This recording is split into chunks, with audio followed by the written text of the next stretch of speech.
If you want to stop the auto-renewal feature on your Indeed account, follow these simple steps to manage your subscription settings effectively. Step 1. Log into your account. Visit the Indeed website and log in using your credentials. Ensure you are accessing the account associated with the subscription you wish to manage. Step 2. Access account settings.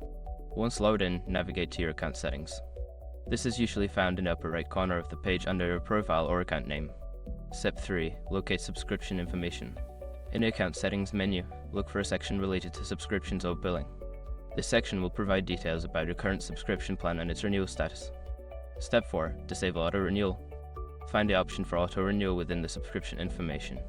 This should be a toggle or checkbox that allows you to turn off the auto-renewal feature. Make sure to save any changes you make. Step 5. Confirm changes. After disabling auto-renewal, check for a confirmation message or email from Indeed to ensure that your changes have been processed. This will help you verify that you will not be charged for the next billing cycle. By following these steps, you can successfully stop the auto-renewal of your Indeed subscription.